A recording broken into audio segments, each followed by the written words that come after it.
Meet Tom, a man caught in the web of life's monotonous routine, yearning for an escape from his joyless marriage.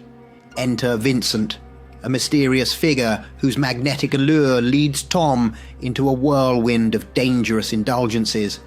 Vincent, a figure not of this world, a demon unleashed by an innocent child's desperate wish to end his parents' ceaseless quarrels.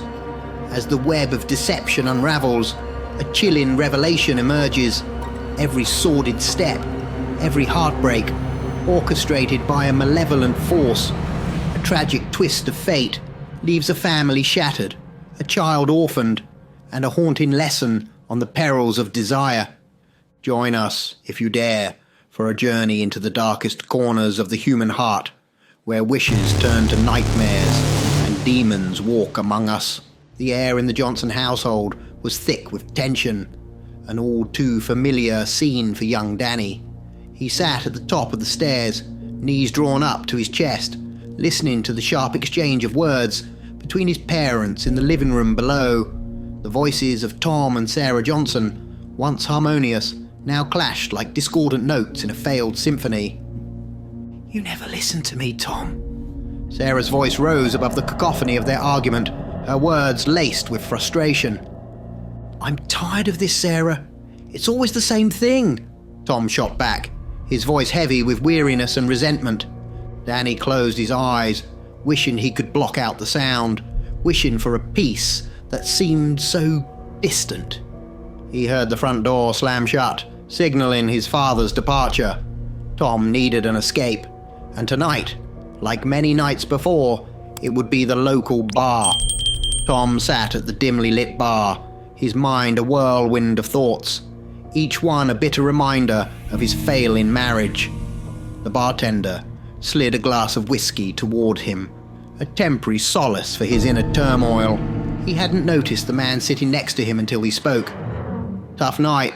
the stranger asked, his voice smooth and oddly comforting. Tom glanced over, meeting the gaze of a man with an enigmatic smile and piercing eyes. "You could say that," Tom replied, taking a sip of his whiskey. "I'm Vincent," the man introduced himself, extending a hand.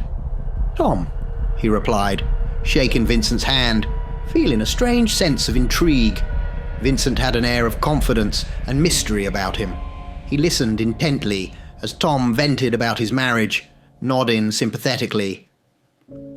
"Sometimes we need to step out of our lives to see what we're missing," Vincent said, his words hanging in the air like a tempting promise. As the night progressed, they shared more drinks, and Vincent's charismatic presence made Tom feel a sense of excitement he hadn't experienced in years. They laughed, shared stories, and for a few hours, Tom forgot about the troubles waiting for him at home. "Life's too short to be unhappy, Tom," Vincent said, raising his glass in a toast. "Here's to finding what makes us truly happy." Tom echoed the sentiment, clinking his glass against Vincent's. For the first time in a long time, he felt alive, invigorated by this newfound friendship. Little did he know, the mask of friendship Vincent wore concealed a much darker reality, one that would change the course of Tom's life forever. The morning light did little to brighten the mood in the Johnson residence. Tom, nursing a hangover, found himself in the midst of yet another quarrel with Sarah. Her words were sharp, a relentless torrent of frustration and disappointment. "You're never here when we need you, Tom. The bills are piling up, and all you care about is running off to that pub." Sarah's voice pierced the heavy air, her anger evident. Tom, feeling cornered and misunderstood, retaliated with his own pent-up grievances. The argument spiraled, reaching a fever pitch until, in a fit of rage, Tom grabbed his coat and stormed out, slamming the door behind him. Driving to work, his mind replayed the morning's events, the echoes of the argument reverberating in his head. It was then that he saw a familiar figure walking along the sidewalk. Vincent, with that same enigmatic smile, waved at him. Pulling over, Tom rolled down the window. "Vincent, Fancy seeing you here." Vincent approached the car, his charismatic aura enveloping Tom like a warm blanket. "Off to work, Tom?" he asked casually. "Yeah," Tom replied, though his tone lacked conviction. Vincent leaned in, his voice a seductive whisper. "You know, there's a place I know, far more exciting than any office. Why not take a day for yourself, Tom? You deserve it." The idea was tempting, dangerously so. Before he knew it, Tom found himself nodding in agreement, the lure of escapism too strong to resist. Vincent led Tom to an exclusive club, a place pulsating with energy and allure. Inside, Tom felt like a different person. He was no longer the beleaguered husband and father. Here, he was someone desirable, sought after. Women flocked around him, their attention intoxicating. As the hours slipped by, Tom reveled in this newfound admiration. Vincent was always there, a whisper in his ear, guiding him, manipulating him with carefully chosen words. "See what you've been missing, Tom? This is where you belong, among those who appreciate you." Tom stayed the entire day, losing track of time in a haze of pleasure and fulfillment. It was only as the sun began to set that he realized he needed to head home. As he left the club, Vincent's parting words lingered in his mind. "Remember, Tom, you only live once. Make it count." Driving home, Tom felt a mixture of exhilaration and guilt. He had abandoned his responsibilities, lost himself in a world so different from his own. Yet, the experience had awakened something within him, a desire for more, a desire that Vincent had skillfully ignited. Unbeknownst to Tom, he had stepped further into Vincent's web, a path that would lead him away from the life he knew, towards a fate he could never have imagined. Tom pulled into the driveway, the remnants of the day's escapade still swirling in his head. The house was dark, save for a small light in the living room.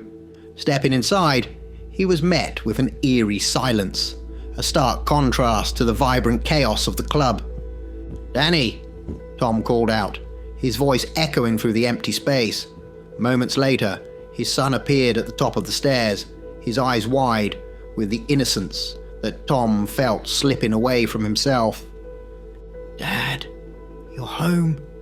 Danny's voice was a mix of relief and worry. "Where's Mom?"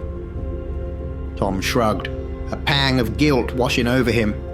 "I don't know, buddy. She wasn't here when I left. Has she been gone long?" Danny nodded. "She's been going out a lot these past few days, leaving me alone." The revelation stung Tom. He had been so caught up in his own escape that he hadn't noticed the growing rift in his family. Before he could process the situation further, the front door creaked open, and Sarah stumbled in, her eyes avoiding Tom's questioning gaze. The tension in the air was palpable as Tom confronted her. "Where have you been, Sarah?" Sarah's response was hesitant, her voice laced with a mixture of defiance and resignation. "I've been seeing someone, Tom. Someone who makes me feel alive again." The words hit Tom like a physical blow, igniting a fiery argument that seemed to consume the house.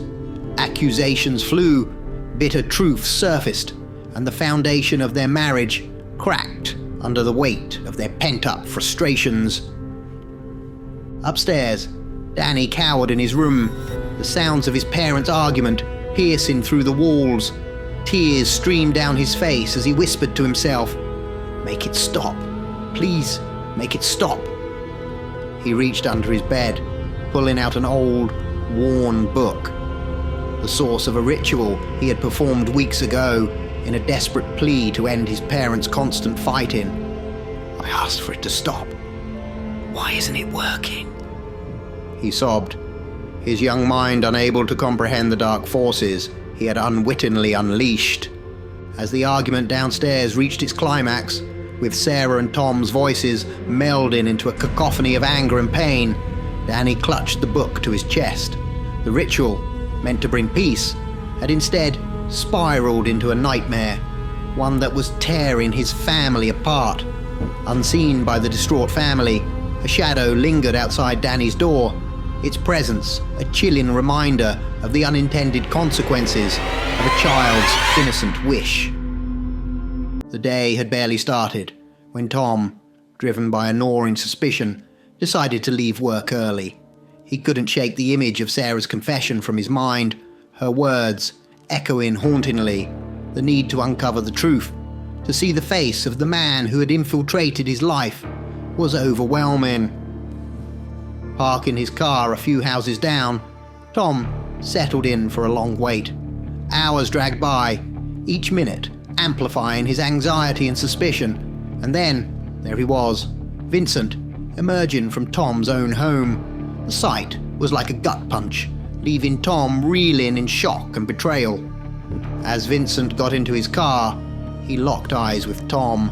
A knowing, almost mocking wink sent his way before he drove off. The gesture fueled a fire within Tom, a mixture of fury and heartbreak burning in his chest. All the arguments, the accusations, the turmoil he had been feeling. It was Sarah who had been unfaithful, with Vincent of all people. Tom's rage swelled to an unprecedented level, a dark, unfamiliar force within him, driving his anger to depths he had never experienced. It felt as if something else, something sinister, was amplifying his emotions, guiding him towards a path of destruction. He stormed into his house, the door slamming shut behind him. The world outside faded away as Tom was consumed by his wrath, a dangerous and uncontrolled force. A few hours later, the piercing sound of sirens shattered the suburban calm. Police cars pulled up to the Johnson residence, responding to complaints from neighbors about the noise. The officers approached cautiously, not knowing what awaited them inside. As they entered, a chilling scene unfolded before their eyes.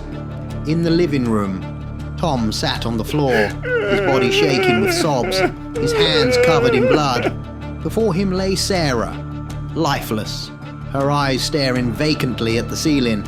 It was clear she had been strangled, her neck bearing the brutal marks of Tom's uncontrollable fury. The officers quickly apprehended Tom, his cries echoing through the house as he was led away in handcuffs. He kept muttering, "I didn't mean to. It wasn't me." His words were a mix of remorse and confusion, the realization of his actions crashing down on him like a wave of despair. Unseen in the chaos, a shadow lingered in the corner of the room, its presence sinister and triumphant. The demon, Vincent, had manipulated events to this tragic climax, feeding off the discord and steering Tom towards this irreversible act. The innocent wish of a child had been twisted into a nightmare, leaving a family destroyed and a child orphaned, the horrific consequences of a ritual gone horribly wrong. Danny Johnson trudged home from school, his mind a whirlpool of confusion and sorrow. His once ordinary life had been shattered in a matter of days. As he approached his house, he noticed a car he didn't recognize and a group of people waiting on his doorstep. His heart sank.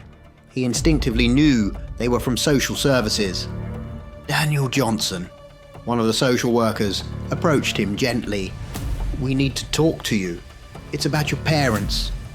Before they could explain further, a sleek car pulled up to the curb.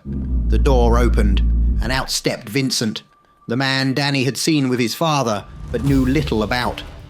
"I'm here for Danny," Vincent announced confidently, striding towards the group. "I'm his godfather and uncle. Here's my paperwork." He handed over a set of documents to the surprised social workers. "We were under the impression that Danny had no other relatives," one of the social workers said, examining the papers. "Family can be distant until they're needed," Vincent replied smoothly. "Right now, Danny needs love and family, not bureaucracy." The social workers, after a brief consultation and verification of the documents, reluctantly agreed. Danny, still in shock, packed a small bag with his belongings, his movements robotic, his mind numb. As Danny got into Vincent's car, Vincent turned to him with a sly smile.